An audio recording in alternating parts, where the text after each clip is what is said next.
सिद्ध ब्रह्मनाथ। ओम ओम शांति शांति शांति स्वस्थ। आजिर कालांश को आपण मानकु स्वागत। वर्तमान आमे आज पर्यंत भूगोल रे प्रथमे आम चतुर्पार्श्वर वस्तु आम किपरि संबल प्रथम पाठ संबल रे जानी द्वितीय पिले आम जानिले भूमि आम केते गुरुत्वपूर्ण संबल। सेहीपरि मूर्तिका आम एक गुरुत्वपूर्ण संबल। बंची रहिबा पई जलर आवश्यकता रही। जल मध्य आम एक गुरुत्वपूर्ण संबल। सेमिति आजिर कालांश रे आमे आउ एक गुरुत्वपूर्ण संबल संपर्क रे आलोचना करिवा। वर्तमान मु आपण मानकु किछि फोटोचित्र देखाउछि। आपण माने देखि पारुथिबे ये हेउछि उद्भिद मानकर चित्र जाको आमे गच्छ बोली कहू। देखंतु विभिन्न प्रकार उद्भिद मानकर चित्र वर्तमान आपण देखि पारुथिबे। एथिरे छोट छोट गुल्मठु आरंभ करी बड़ बड़ वृक्ष लता तृण ये सब गुड़ाक अच्छी नुह। अच्छा पिले वर्तमान आपण ये सबू उद्भिद मानकर फोटो देखिले। ये उद्भिद मानक ठारू आमे कौन कौन पाऊ थरटे देखिबा कि देखंतु ताहले उद्भिद मानक ठारू आमको कौन कौन सब मिले। आपण देखि पारथि उद्भिद मानक ठारू आमको कौन कौन मिले।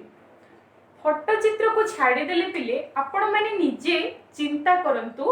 उद्भिद आम पई केते उपकारी। निश्चित भाव से सबु अन्य सबु उपकारिता को छाड़ंतु तार मुख्य उपकारिता तार गुण हैला सी हमको अम्लजान प्रोवाइड करे अम्लजान प्रदान करे जोटा कि बंची रहिबा पई निहाती आवश्यक। उद्भिद मानक जोगु वर्षा हुए नुह तो एमिति केतेडा मुख्य बंची रहिबार मुख्य जिंस हमें ई उद्भिद मानक ठारू पाऊ। आउ ई उद्भिद माने हेउछंती आम पई एक गुरुत्वपूर्ण संबल। तेणु पिले पाठटीर ना हेउछि प्राकृतिक उद्भिद ओ वन्य प्राणी। जेमिति उद्भिद माने आम पई मूल्यवान गुरुत्वपूर्ण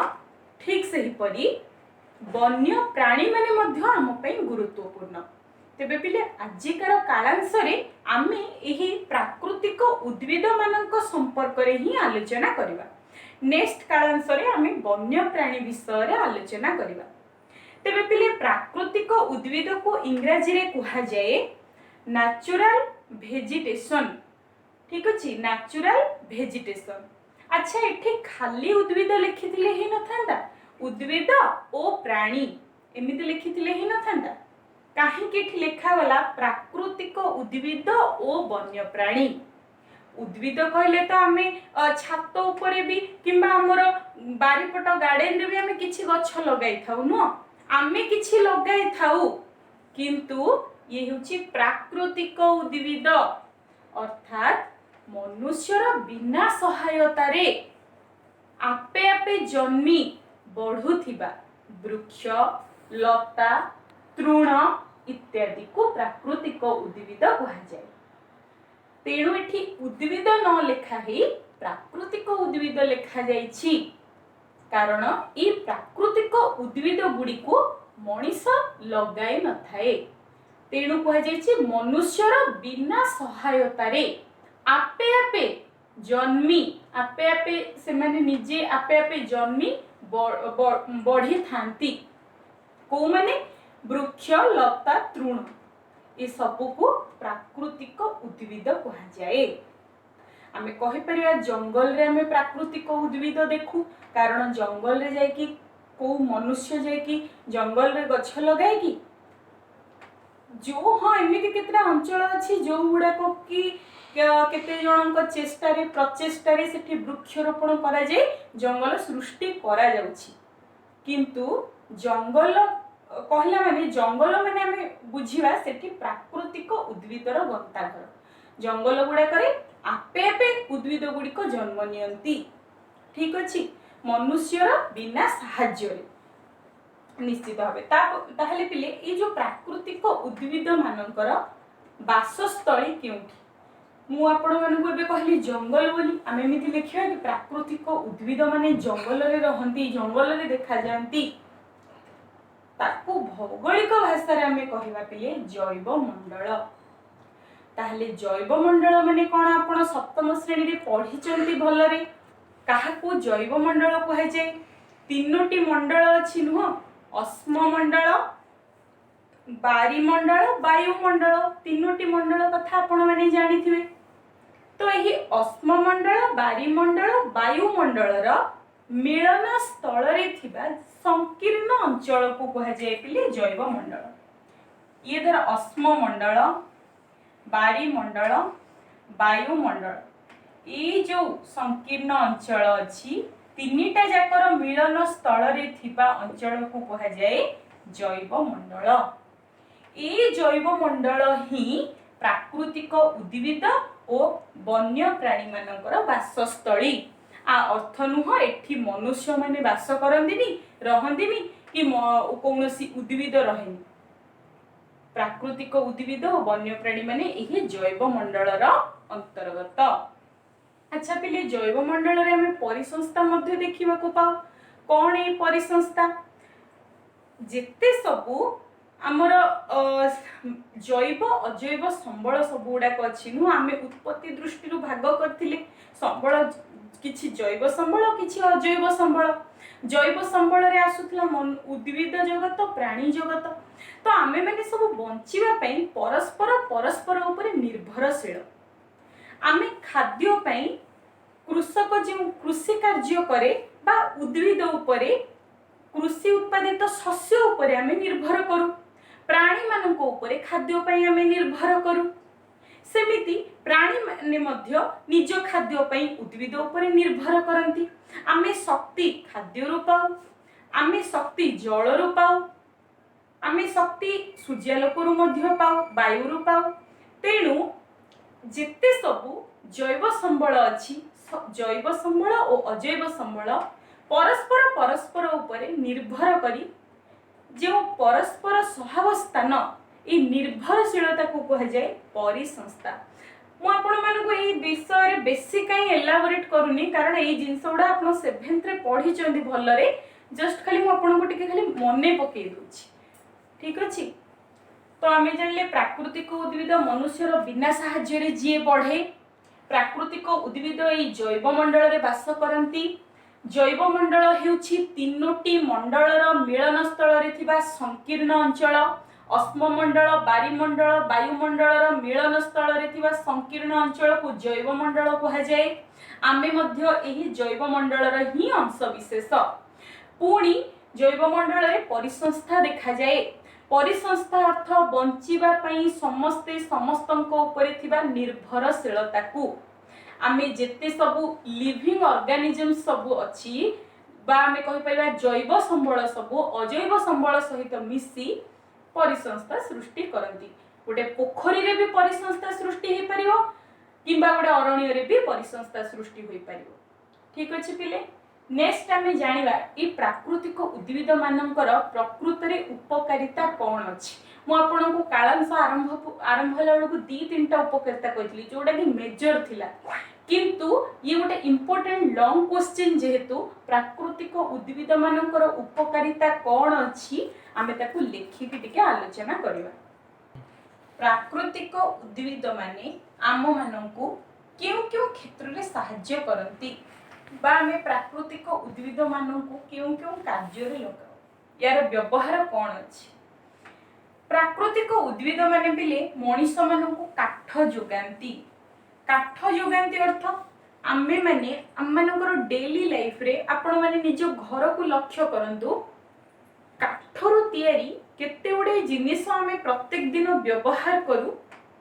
निजे आपण माने देखिले जानि परिबे ए काठर आवश्यकता मनीष पई केते रहिछि।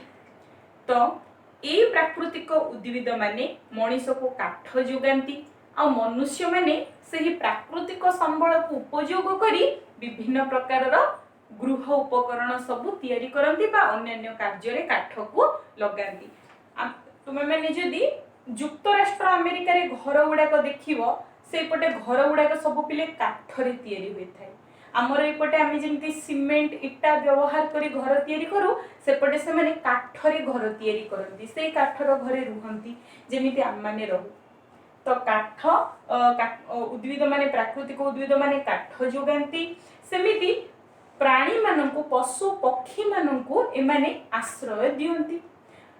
जंगल रे अरण्य रे अनेक गुड़ी पशु पक्षी माने सब वास करती जंगल मानकर आश्रय स्थल।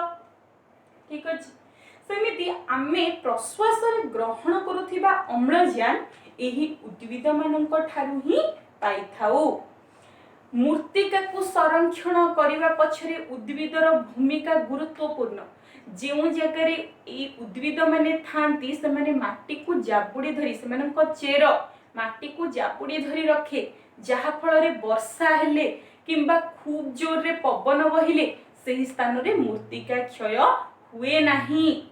ता सहित भूगर्भ रे जल संचय करियारे मध्य एही उद्भिद मानकर भूमिका गुरुत्वपूर्ण। सेमिति पिले अरण्य जात द्रव्य अरण्यरू जंगलरू अनेक गुड़िए जिनस मिले जेपरिकी झुणा लाख महू खलीपत्र सेहीपरी आउ जंगल जात द्रव्य रे आमे पाई थाउ। विशेष करी कागज प्रस्तुति पई आमे जंगल रु उद्भिद जंगल रे जो उद्भिद थाए सेथिरु आमे कागज मध्य प्रस्तुत करू सबाई घास रु आमे कागज प्रस्तुत करू। आउ पिले आमर जेते सब आमर ओडिसा कथा जदि आमे देखिबा ओडिसा रे ट्राइबल एरिया को जदि आमे जिबा आदिवासी बहुल जगह को जिबा सेमानकर जंगल होची देवता से माने जंगल को देवता परि पूजा करंती काहेकि ना सेही जंगल ऊपर ही निर्भर करी सेमानकर परिवार प्रतिपोषण होता है। आमे जेपरि एपटे चाकरी फाकरी करी आमे हमर परिवार प्रतिपोषण करू सेपटे सेमाने केवल यही जंगल जात द्रव्य को संग्रह करती झुणा लाख महू अठा खलीपत्र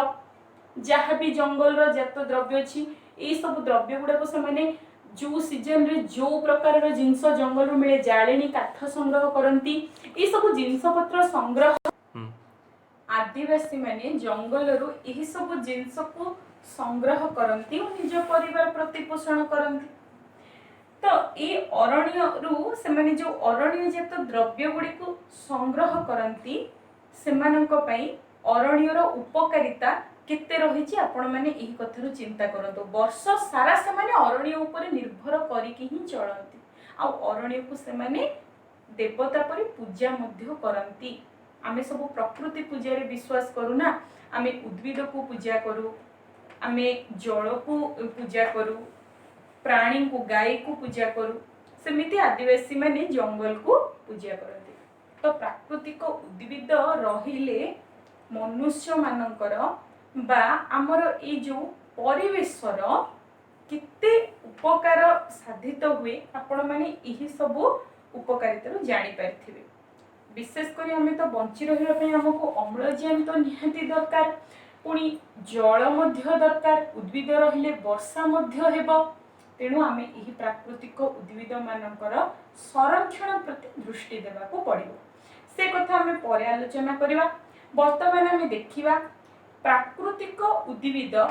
कौन कौन रहिछि एमाने क्यों भले पृथ्वीर चारिआडे बिछेई होई रहिछन्ति पृथ्वी रे क्यों क्यों प्राकृतिक उद्भिद देखा जाए एथिपई वर्तमान आमे गोटे डायग्राम काटिबा।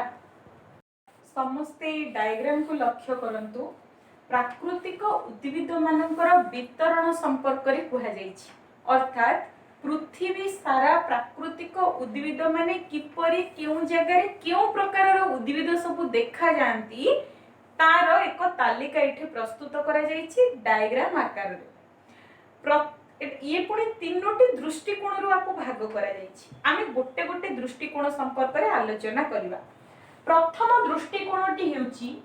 उद्भिद बढ़िबा पई जहा दरकार कोन दरकार आलोक दरकार उत्ताप दरकार आर्द्रता दरकार। ए तीनटा कारक पृथ्वीर सबु जगह रे समान भाबरे मिले नाही। तेणु ए तीनोटी कारक अनुसारे प्राकृतिक उद्भिद माने मध्य विभिन्न प्रकारर होइथांती। केउ केउ प्रकारर होइथांती मु एठी डायग्राम आकार रे लिखिछि, गोटे गोटे आपण मानकु बुझेइ बुझी। प्रथमे पिले लिखा जाइछि अरण्य। अरण्य को आमे जंगल बोली मध्य कहू। तो पृथ्वीर केउ अंचल रे अरण्य देखा जाए, जंगल देखा जाए, केउ अंचल रे बा केमितिका परिवेश रे अरण्य सृष्टि होई थाए। साधारणतः पिले पृथ्वीर जो अंश को बा जो भाग रे अधिका आलोक पडुथिबो, उत्ताप अधिका मिलुथिबो, ता सहित सेठी वर्षा मध्य प्रचुर परिमाण रे हेउथिबो, सेई भलिया जगह रे किपरि उद्भिद सृष्टि हुअंती, केउ भलिया उद्भिद से जगह रे सृष्टि हुअंती, से जगह रे जेहेतु आलोक उत्ताप जलर आदौ अभाव न थाए, सेठी उद्भिद गुड़िक बा गच्छ गुड़िक खूब बड़ बड़ डेंगा मोटा आमे एमिति कहि परिया बहुत बड़ बड़ गच्छ, झंकालिया गच्छ, बहुत बड़ बड़ गच्छ सेठी सृष्टि हुए, जा फल रे सेठी अरण्य सृष्टि हुए। अनेक गुड़िए विशालकाय विराट विराट गच्छ को नेई अरण्य सृष्टि हुए।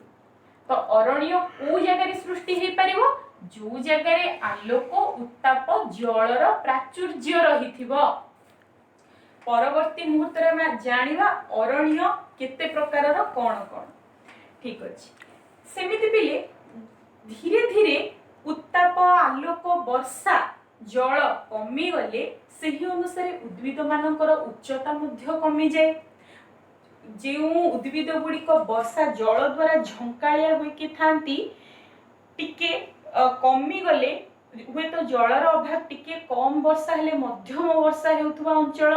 किछि अंचल अछि जोठे प्रचुर वर्षा हुए, किछि अंचल अछि मध्यम वर्षा हुए, किछि अंचल रे आदौ वर्षा हुएनी। आमे एठी आलोक उत्ताप वर्षा को नेकी जेहेतु भाग करिचे, आमे ए तीनटा कारक को नेकी ही अरण्यर विचार करिवा। अधिक वृष्टियुक्त अंचल रे अरण्य सृष्टि हुए, सेमिति मध्यम वृष्टियुक्त अंचल रे तृणभूमि सृष्टि हुए। एठी आमे एमबी साइड रे लिखि देबा, एठी अधिक वृष्टियुक्त अंचल रे अरण्य सृष्टि हुए, मध्यम वृष्टियुक्त अंचल रे तृणभूमि सृष्टि हुए। अर्थात तृणभूमि माने किपरि उद्भिद, किपरि प्राकृतिक उद्भिद, घास 3 रु 4 मीटर उच्चता विशिष्ट घास गच्छ ई सब प्राकृतिक उद्भिद सेठी सृष्टि होंती। पिला माने आपण जानिथिबे तृणभूमि हेउची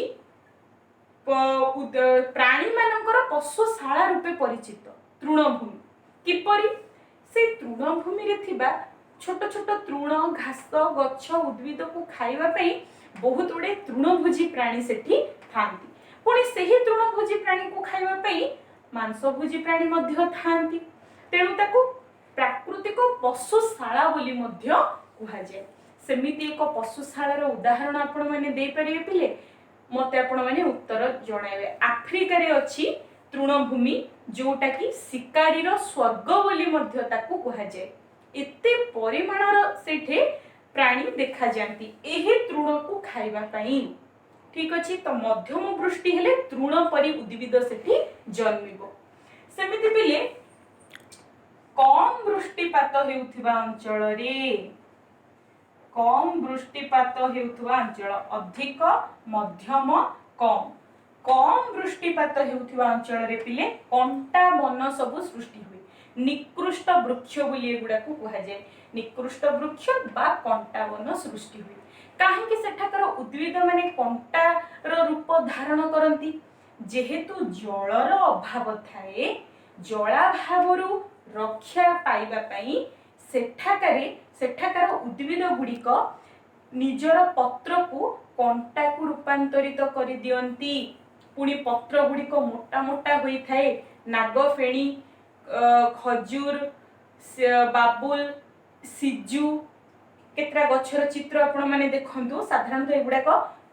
मरुभूमि अंचल रे देखा जाए। तो कम वृष्टि कोठी हुए शुष्क अर्ध शुष्क अंचल, एगुडाक साधारणतः मरुभूमि अंतर्गत। सेठी जलर अभाव जोगु निकृष्ट वृक्ष बा कंटावन सृष्टि हुए। कम वृष्टिपात हेउथिबा अंचल रे सेपरि उच्च उच्च पर्वत शिखर गुड़ाकरे कौन हुए हिमपात हुए सही अंचल मानकरे बा जो अंचल गुड़िक अधिक उच्चतार अच्छी जोठे वर्ष सारा बरफ पड़ी थाए बा बरफ रे आच्छादित हुई जो अंचल रही थाए सेठी मध्य उद्भिद सृष्टि हुअंती किंतु सेठी को भलिया उद्भिद सृष्टि हुअंती छोट छोट हिम गुल्म शिउली जातीय उद्भिद सृष्टि हुअंती जाहाको तुंद्रा बोली कहा जाए। ठीक अछि पिले आलोक उत्ताप आर्द्रता दृष्टि देखिले एमिति चारि प्रकारर प्राकृतिक उद्भिद देखा जाती। एमिति नुह जे केवल पृथ्वी आमे भारत को भी जदि लक्ष्य करिबा आ ए कारक गुडी को आधार करिबा ताहले भारत रे मध्ये एमिति आपण चारि प्रकारर प्राकृतिक उद्भिद थिबा अंचल देखिबा को पाइबे। आपण माने निजे टिके सर्च करी मते कहिबे भारतर केउ जगह रे अरण्य देखा जाय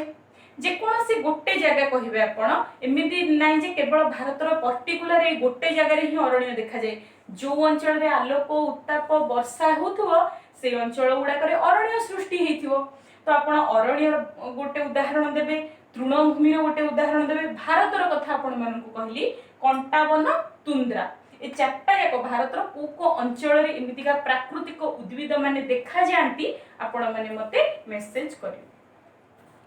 प्रथम दृष्टिकोण आमे विचार कले वर्तमान द्वितीय दृष्टिकोण देखिबा पत्र झड़ा देवा दृष्टिरु बेले बेले पिला माने आपण सुनिबा को पाइबे चिरहरित अरण्य पर्णमोची अरण्य आपण माने भाबिबे आमे तो पढितिलु अरण्य तृणभूमि कंटावन तुंद्रा आमे एमिते चारि प्रकारर प्राकृतिक उद्भिद थिबा कथा जानिथिलु पुणी चिरहरित कोन पर्णमोची कोन पिला माने एटा को आधार रे याको चिरहरित पर्णमोची रे भाग करा जाईची देखंतु पत्र झड़ा देवा दृष्टिरु उद्भिद मानकर केतेटा वैशिष्ट्य को लक्ष्य करी तीनोटी आधार रे सेमानको भाग करा जाईची।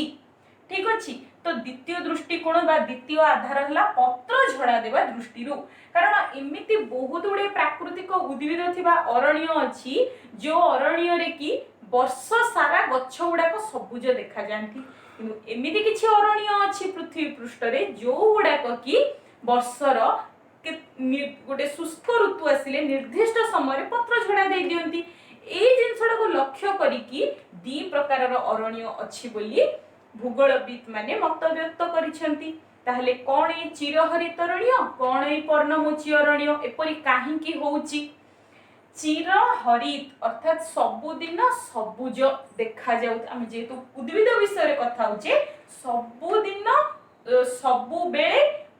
हरित सबुज देखा जाउथिबा अरण्य जाहाकू कहा जाय चिर हरित अरण्य। ताहले वर्ष सारा सबुज हेकी रहिथिबा अर्थात पत्र झड़ा देउ नथिबो एमिति को अंचल रे संभव पर निश्चित भावे जो अंचल रे आलोक मिलुथिबो उत्ताप मिलुथिबो यथेष्ट परिमाण रे वर्षा हेउथिबो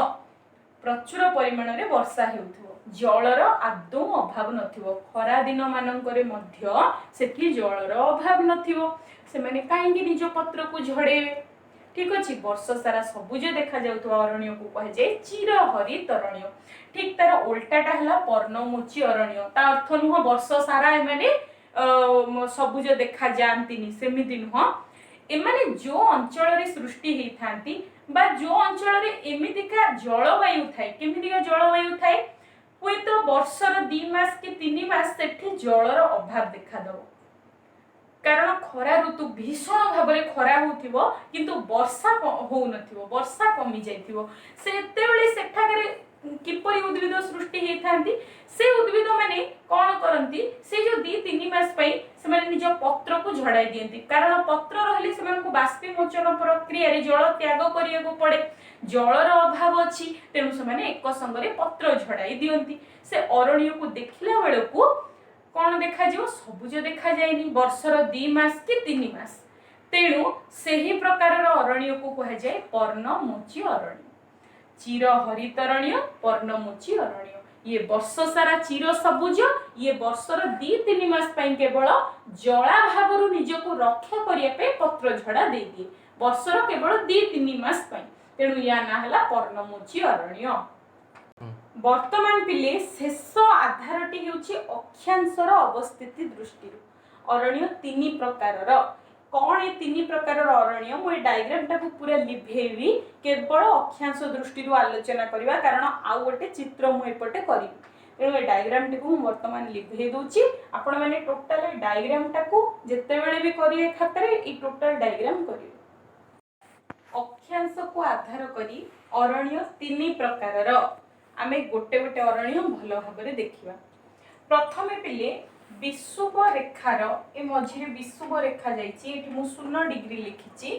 विषुव रेखार उभय पार्श्व रे माने विषुव रेखार उत्तर और दक्षिण उभय पार्श्व रे 0 रु 5 डिग्री उत्तर 5 डिग्री दक्षिण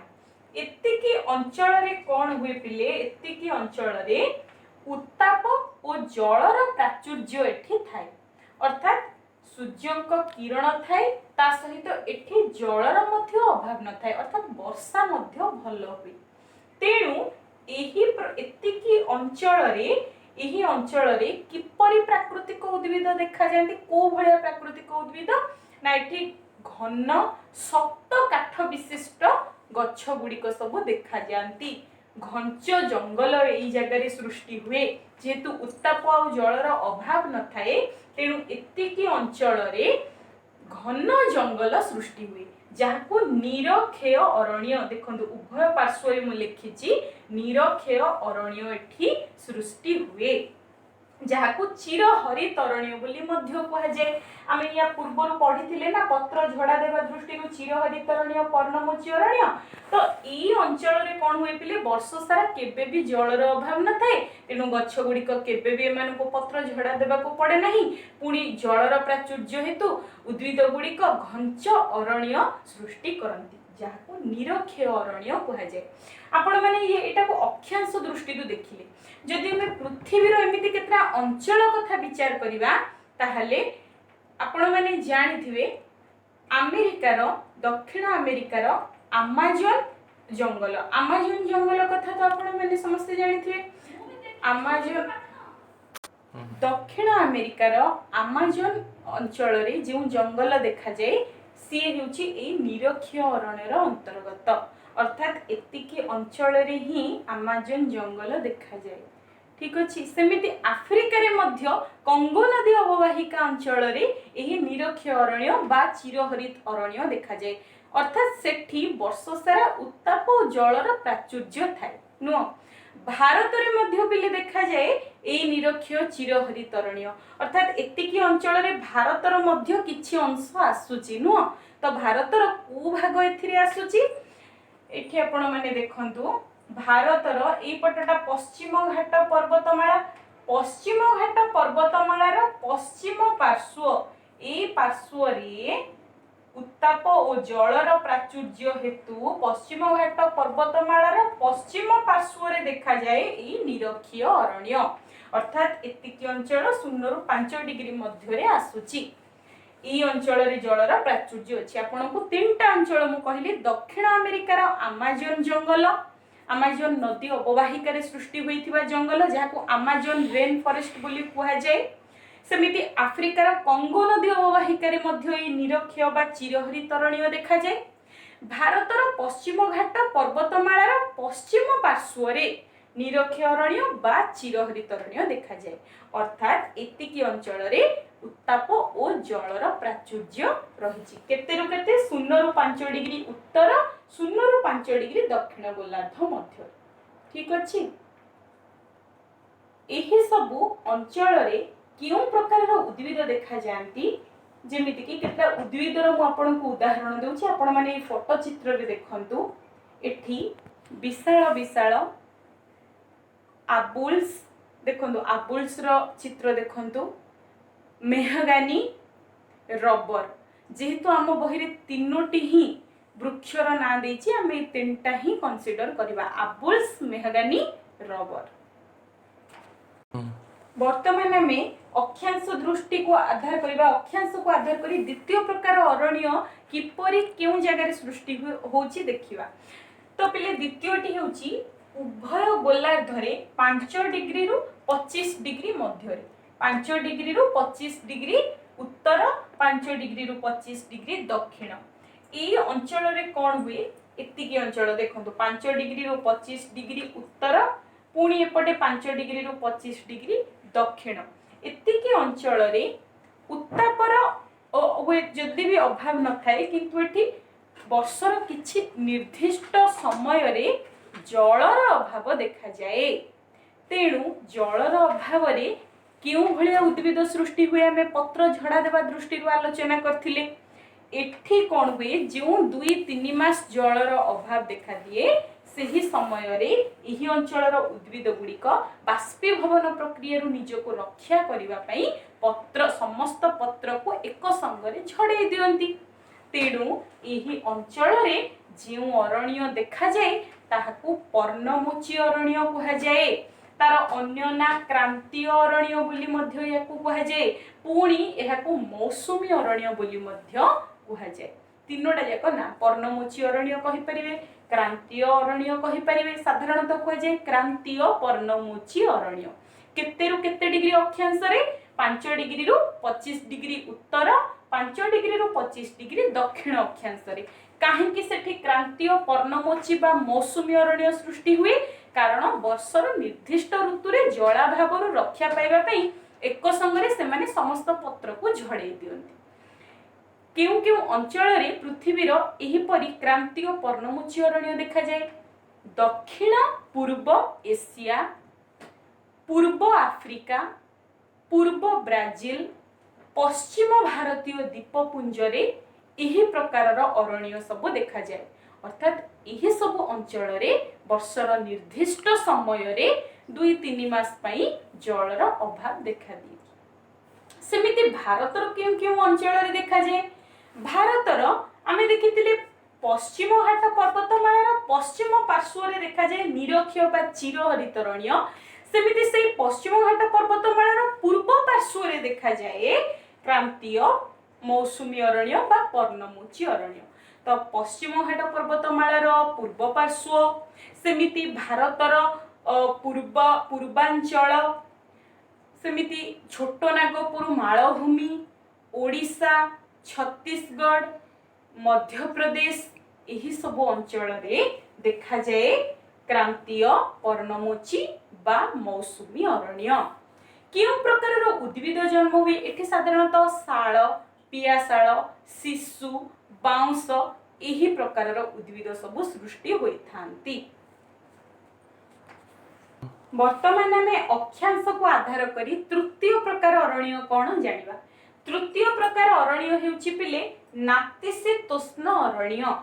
नातिशीतोष्ण अरण्य उभय गोलार्धरे 25 डिग्री रु 65 डिग्री उत्तर गोलार्धरे 25 डिग्री रु 65 डिग्री दक्षिण गोलार्धरे नातिशीतोष्ण अरण्य देखा जाए एही नातिशीतोष्ण अरण्य पुनी दुई प्रकारर गोटे हेउची उष्ण नातिशीतोष्ण उभय गोलार्धरे देखा जाए दुई प्रकारर अर्थ नुह एई पट गोलार्धरे गोटे देखा जाए अन्य पट गोलार्धरे आउ गोटे देखा जाए सेमिति नुह उत्तर गोलार्धरे दुई प्रकारर नातिशीतोष्ण अरण्य दक्षिण गोलार्धरे मध्ये दुई प्रकारर नातिशीतोष्ण अरण्य देखा जाए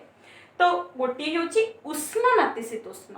आपण माने केमिति मने रखिबे प्रथम कथा है डायग्राम टाको तो आपन को संपूर्ण मन रखियार अछि ताहले जे आपन अक्षांश दृष्टि रो आधार करी सबुडा जिंस मन रखिया को सुविधा हो ताले उष्ण नातिशीतोष्ण अरण्यटा पिले क्रांतीय अरण्य को लागि की थाए उभय गोलार्धरे उत्तर गोलार्धरे जदि आपन देखिबे उष्ण नातिशीतोष्ण क्रांतीय अरण्य सहित लागि की अछि सेमिति दक्षिण गोलार्धरे मध्ये क्रांतीय अरण्य सहित उष्ण नातिशीतोष्ण लागि की अछि ठीक अछि तो येला उष्ण नातिशीतोष्ण अरण्य एठी केमितिका उद्भिद सब सृष्टि होइते एठी मोटा मोटा पत्र युक्त ऑलिव ओक इत्यादि गछ सब जन्म होइताय साधारणतः भूमध्य सागरीय अंचल रे एही प्रकारर जलवायु अनुभूत हुए ओ सेठी ऑलिव ओक जातीय गछ जन्मे सेमिति शीतल नातिशीतोष्ण अरण्य पिले लागि की रहिथाय सुमेरु और कुमेरु को लागि की रही थाए तेणु या ना हला शीतल नातिशीतोष्ण उभय मेरु अंचल को लागि थाए तेणु ये हला शीतल नातिशीतोष्ण एपटे भी देखंतु मेरु अंचल को लागि छि तेणु शीतल नातिशीतोष्ण अरण्य एठी सरल वर्गीय नरम काठयुक्त गछ देखा जाए जेमिति कि पाइन फीर ए जातीय गछ गुड़िक देखा जाए हिमालय पर्वतमाला रे एई प्रकार उद्भिद देखा जाए सेठी शीतल नातिशीतोष्ण एमिति नुह जे संपूर्ण हिमालय रे केवल शीतल नातिशीतोष्ण अरण्य टिके ऊपर को गले आमे एई पाइन फीर गछ पाइबा जोटा कि शीतल नातिशीतोष्ण अंचलर अंतर्गत एही परिपिले अक्षांश को आधार कले अरण्य तीन प्रकारर प्रथमटी हेउछि निरक्षीय अरण्य जार अन्य ना चिरहरित अरण्य 5 डिग्री रु 25 डिग्री उभय गोलार्धरे द्वितीय रे क्रांतीय पर्णमोची अरण्य बा मौसुमी अरण्य उभय गोलार्धरे 5 रु 25 डिग्री सेमिति तृतीयटी हेउछि नातिशीतोष्ण अरण्य उभय गोलार्धरे 25 डिग्री रु 65 डिग्री अक्षांश मध्य देखा जाए। ओडिशा रे प्राकृतिक उद्भिद मानकर वितरण किपरि होइछि आमे जानिछे ओडिशार 32 भाग भूमि रे अरण्य देखा जाए। ओडिशार प्राय सबु अंचल रे घंच अरण्य देखा जाए। तबे ओडिशा रे एही घंच अरण्य को 4 भाग रे विभक्त करा जायछि यथा क्रांतीय अर्ध चिरहरित अरण्य जो अंचल गुड़िक क्रांतीय अर्ध चिरहरित अरण्य अच्छे सेठाकार उद्भिद गुड़िक खूब डेंगा घंच होइथांती सेमिति क्रांतीय आर्द्र पर्णमोची अरण्य अर्थात आम ओडिशा रे समुदाय जेतिकी अरण्य अच्छी ता भितरु 80% अरण्य केवल क्रांतीय आर्द्र पर्णमोची अरण्य द्वारा आच्छादित सेमिति क्रांतीय शुष्क पर्णमोची अरण्य पर्णमोची अर्थात पत्र झड़ा दियंती माने आर्द्र पर्णमोची शुष्क पर्णमोची आर्द्र पर्णमोची अर्थ जोठे कि जलर टिके कम अभाव देखा जाए शुष्क अंचल रे बा जोठे टिके जलर अधिक अभाव देखा जाए जाहाकू शुष्क अंचल कहा जाए सेठी शुष्क पर्णमोची अरण्य सृष्टि होइथाय किंतु उभय दीटा जाक होउची पर्णमोची सेमिति उपकूलवर्ती जुआरिया अरण्य देखा जाए। जुआरिया अरण्य माने कौन पिले नदी गुड़ाक जेतेबेले जेकी समुद्र रे मिसी थांती सेतेबेले जेउ त्रिकोण भूमि सृष्टि हुए से त्रिकोण भूमि गुड़ाक समुद्र जल मध्य प्रवेश करुथाए तो ये लुणी जल मधुर जल ये से अंचलटा से त्रिकोण भूमि रे जो प्रकार उद्भिद सृष्टि होती ताहाकू जुआरिया अरण्य बोली कहा जाए। आम ओडिशा रे महानदी और ब्राह्मणी नदी मिसिकी जो त्रिकोण भूमि सृष्टि करचंती अर्थात से माने समुद्र रे मिसिला बेले जो त्रिकोण भूमि सृष्टि होईची सेठी जो प्रकार जुआरिया अरण्य देखा जाए ताको क्षुद्र सुंदर वन बोली मध्य कहा जाए। तो ओडिशा रे एही परि 4 प्रकार अरण्य देखा जाए। या विषय रे विशेष किछि हम बही रे नाही तेणु मु या विषय रे बेसी किछि आपण मानकु कहली नाही कारण ए सब जिंस आपण ना 9th क्लास गले एगुडा को विषय रे ब्रीफली डिस्कशन लेखा हिची बही रे जानिबे। आम पई अष्टम श्रेणी पई केवल एति की मन रखिया दरकार ओडिशा रे 32 भाग भूमि रे अरण्य देखा जाए। ओडिशा रे अरण्य 4 प्रकार पुणी ओडिशा रे 80 भाग अरण्य केवल क्रांतीय आर्द्र पर्णमोची अरण्य द्वारा आच्छादित। आजिर कालांश को मु एठी रखुची नेक्स्ट परवर्ती कालांश रे आमे वन्य प्राणी मानक संपर्क रे आलोचना करबा। धन्यवाद।